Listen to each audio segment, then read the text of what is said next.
नमस्कार, खबरों की खबर में आपका स्वागत है। महाराष्ट्र की ये जो खिचपिच वाली राजनीति है उसमें फिर से एक नया बवाल खड़ा हो गया है, क्योंकि सुप्रीम कोर्ट ने उद्धव ठाकरे सरकार की हठधर्मी और उसकी दादागिरी के ऊपर एक करारा प्रहार, एक तमाचा मारा है, जिसकी झंझनाहट से पूरा अघाड़ी सरकार बिलबिला उठी है। और सुप्रीम कोर्ट के फैसले पे न सिर्फ वो तमाम 12 एमएलए जिसे उद्धव ठाकरे की सरकार ने सस्पेंड कर दिया था 1 साल के लिए, न सिर्फ वो बहाल हुए हैं, बल्कि सुप्रीम कोर्ट ने अपने फैसले में उद्धव ठाकरे सरकार की बखिया उधेड़ के रख दी। इस फैसले को इलीगल, इर्रेशनल, अनकॉन्स्टिट्यूशनल और औकात के बाहर का फैसला बता दिया। अब जब ये फैसला आया, सुप्रीम कोर्ट की तरफ से तमाचा खाने के बावजूद नवाब मलिक फिर अपने टेबल के साथ खड़े हो गए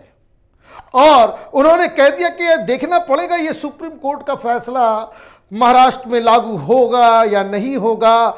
शिवसेना की तरफ से ये कहा गया कि भाई हम इसको अब जजमेंट को हम जरा स्टडी करेंगे, लीगल पॉइंट ऑफ व्यू जानेंगे कि सुप्रीम कोर्ट के फैसले को हम लागू करेंगे या नहीं करेंगे। 2-3 बातें समझ लीजिए। सुप्रीम कोर्ट ने ये जो अघाड़ी सरकार है, इसकी जो वसूली वाली राजनीति थी, उस वसूली कांड के ऊपर तो रोक लगाया ही लगाया। ये तमाम तरह की जो गड़बड़ियां हो रही थी उसके ऊपर एक के बाद एक बड़ी कड़ी टिप्पणी सुप्रीम कोर्ट से तो मिली ही, लेकिन अब ये बयान नवाब मलिक का कि हम इस चीज के ऊपर देखेंगे कि ये फैसला लागू होता है या नहीं होता है, इसके बाद तो अब कुछ कहना ही मुश्किल सा लग रहा है। और इसीलिए भारतीय जनता पार्टी की तरफ से अब ये डिमांड उठने लग गया है कि ये सरकार, इसको हटाने की आवश्यकता है, यहाँ पे प्रेसिडेंट रूल लगाने की आवश्यकता है। ये सरकार के पास कोई मॉरल अथॉरिटी नहीं है कि अब ये सरकार में एक दिन भी रहे। अब ये पूरा मसला क्या है, इसको समझना जरूरी है। ये जो आर्गुमेंट दिया जा रहा है, और मैं देख रहा हूं कि बहुत सारे लेफ्ट लिबरल कमाल, ये दिल्ली में बैठे दलाल पत्रकारों का जो टोली है, ये कह रहे हैं कि नहीं ये तो कार्रवाई सदन के अंदर की थी, सुप्रीम कोर्ट इसमें कैसे क्यों बोल सकता है, ये सारे कानून हैं। बहुत पेच बताया जा रहा है, बहुत पेच फंसाया जा रहा है, उसको भी समझना जरूरी है। क्या हुआ था ये मसला? ये मसला बहुत ही सिंपल था। ठीक वैसा ही मसला था कि जिस तरीके से आपने देखा था कि राज्यसभा के अंदर विपक्ष के कुछ नेताओं ने स्पीकर के ऊपर एक मोटी सी किताब दे मारी थी, चोट लग जाता, हॉस्पिटल चले गए होते। वहां टेबल पर खड़े होकर के ये लोग डांस कर रहे थे, या जितने लोग जो सिक्योरिटी के लोग थे उनके साथ हाथापाई मारपीट कर रहे थे ये सांसद। हिंदुस्तान भी तो बड़ा अजब है, हम लोग ऐसे ऐसे लोगों को माथे पे बिठा रखे हैं जिसकी जगह कहीं और होनी चाहिए थी। लेकिन खैर, डेमोक्रेसी है, कुछ कहा भी नहीं जा सकता। तो 12 लोगों को सस्पेंड किया गया था, उसमें शिवसेना की एक सांसद भी थी। बड़ा हाय तौबा, छाती पीटा जा रहा था। यही काम, ठीक ऐसी ही चीजें महाराष्ट्र में हुई, लेकिन उसमें फर्क क्या है ये भी समझ लीजिए। वहां सरकार की तरफ से एक रेजोल्यूशन लाया गया कि भाई केंद्र सरकार से गुजारिश की जाए कि ओबीसी की लिस्ट जो है वो दी जाए, ये जानते हुए कि सुप्रीम कोर्ट में केंद्र सरकार ने अपने हलफनामा में कहा था कि वो जो सेंसस हुआ है, ओबीसी की जो लिस्ट तैयार हुई है, वो थोड़ा सा उसमें दिक्कत है, उसको अभी लिस्ट को जारी करना वो देश के लिए ठीक नहीं होगा। अब जब ये मसला वहां पर गरमाया तो वहां पर पक्ष विपक्ष के बीच बवाल मचा। बवाल मचने के बाद हाउस को एडजर्न कर दिया गया। कुछ लोग स्पीकर के चैम्बर पहुंच गए। अब जैसे ही वो चैम्बर में पहुंचते हैं, यहां बवाल काट दिया जाता है कि भाई स्पीकर के साथ हाथापाई हुई, गाली गलौज किया गया, बहुत बेइज्जती की गई, ये हो गया वो हो गया। और अनिल परब, वही मिनिस्टर, ये जो के एक पुराने गृह मंत्री हैं, वो गृह मंत्री जो जेल में है, जिनके बाद इनका नंबर है अनिल देशमुख, जो जेल के अंदर है, और अनिल परब जिनके ऊपर कई सारे आरोप लगे हुए हैं, इन्होंने एक रेजोल्यूशन लाया और 12 भारतीय जनता पार्टी के एमएलए के खिलाफ ये कह दिया कि भाई 1 साल के लिए इसको सस्पेंड किया जाए। ये दादागिरी, हठधर्मी, ये प्रजातांत्रिक तरीका नहीं है। आपने 1 साल के लिए बाकायदा इन लोगों को सस्पेंड कर दिया। ये लोग पहुंच गए सुप्रीम कोर्ट। अब मसला सुप्रीम कोर्ट में आया।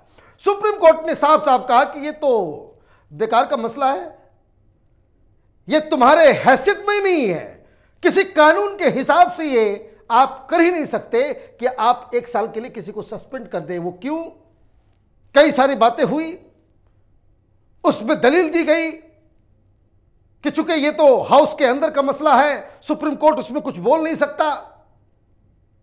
बहुत सारे धाराओं के बारे में बताया गया, सही बात है, लेकिन ये कोई पहला मसला नहीं है। सुप्रीम कोर्ट के पहले भी उस तरह के फैसले आ चुके हैं जिसमें हाउस के अंदर चल रही प्रक्रिया के ऊपर सुप्रीम कोर्ट ने फैसला दिया है और उसको मानना पड़ा है। लेकिन यहां मसला कुछ और था। मसला कुछ और इसलिए था क्योंकि जो रिट पिटीशन डाला गया, वो रिट पिटीशन में साफ साफ इस बात को अंकित किया गया कि ये जो 12 लोगों को आपने सस्पेंड किया है, ये आर्टिकल 14 का वायलेशन है। यह आर्टिकल 14 का वायलेशन इसलिए भी है क्योंकि आपने किसी को सजा दे दी, उसको उसके ऊपर कार्रवाई कर दी, लेकिन उसका पक्ष क्या है यह तो सुना ही नहीं गया। सुप्रीम कोर्ट ने क्या कहा? If for a period of 60 days a member of a house of legislature of a state is without permission of the house absent from all meetings thereof, the house may declare his seat vacant. Supreme court ने कहा कानून तो यही है कि 60 दिन तक अगर कोई विधायक बिना परमिशन के वो गायब रहता है तो हाउस के पास ये अधिकार है कि उस बाकायदा उस सीट को वैकेंट डिक्लेयर कर दिया जाए, और ऐसी स्थिति में फिर 6 महीने के बाद चुनाव होना भी जरूरी हो जाएगा। अब आप ये कानून किस लिए है? ये कानून इसलिए है क्योंकि किसी भी सदन के अंदर ये जितने भी विधायक हों या सांसद हों या कोई भी होता है, वो अपने कंस्टिट्यूएंसी को रिप्रेजेंट करता है। और आप डेमोक्रेटिक व्यवस्था के अंदर किसी भी कंस्टिट्यूएंट को, मतलब आपको जिन लोगों ने चुना है उस एरिया को इतने दिनों तक, 60 दिनों तक अनरिप्रेजेंटेड रखते हैं। मतलब ये कि उसको आप रिप्रेजेंट नहीं कर पाते हैं, तो ये तो डेमोक्रेसी में चलेगा नहीं। इस व्यवस्था के अंदर हर व्यक्ति, हर कंस्टिट्यूएंट जो है उसका रिप्रेजेंटेशन होना जरूरी है। और आप साल भर तक के लिए 60 दिनों में ही कानून ये कह रहा है कि चुनाव हो जाएंगे, उसको आप जो है वैकेंट डिक्लेयर कर दो। आपने 1 साल के लिए कैसे कर दिया? और इसमें एक और पेज फंसा हुआ है जो रूल 53 है कि किसी भी लेजिस्लेचर को, किसी भी विधायक को आप सस्पेंड करने का जो पूरा अधिकार है वो स्पीकर के पास है।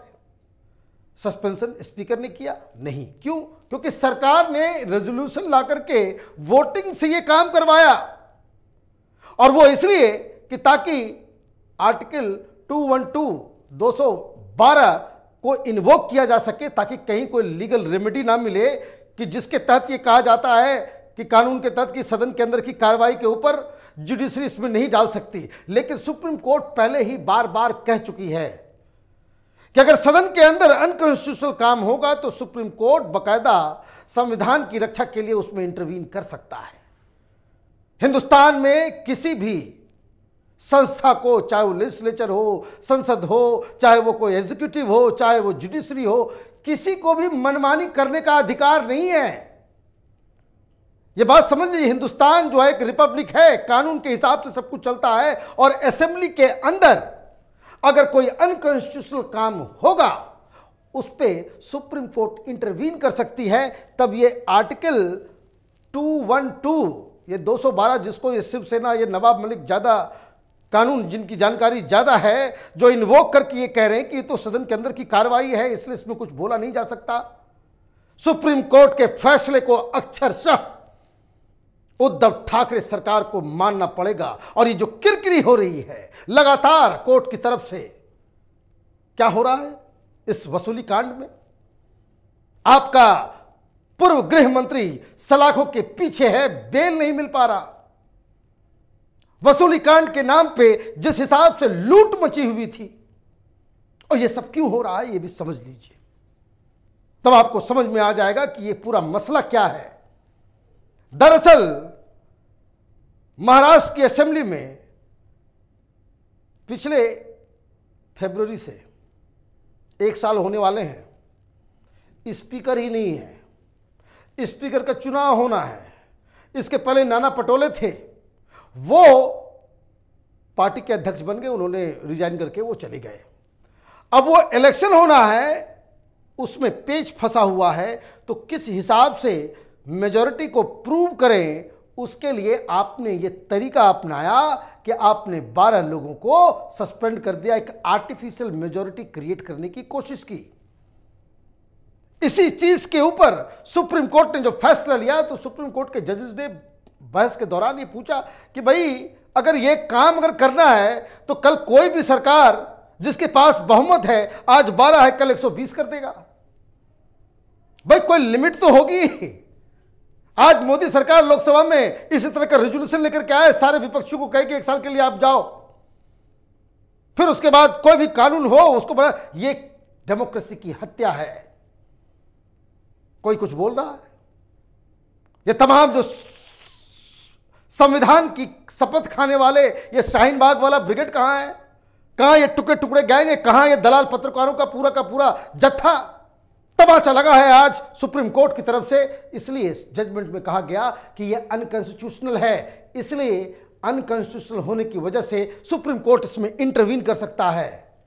ये नवाब मलिक जैसे कई सारे लीडर आएंगे और जाएंगे। सुप्रीम कोर्ट का जो वर्डिक्ट है हिंदुस्तान के हर इंस्टीट्यूशन के ऊपर वो लागू होना लाजमी है। उद्धव ठाकरे सरकार ने जो काम किया वो संविधान के बेसिक पिलर्स को नजरअंदाज करने वाला एक्शन था। ये डेमोक्रेसी की हत्या थी। और अब जब काल पे तमाचा लगा है इस सरकार के, तो अब ये बिलबिला उठे हैं।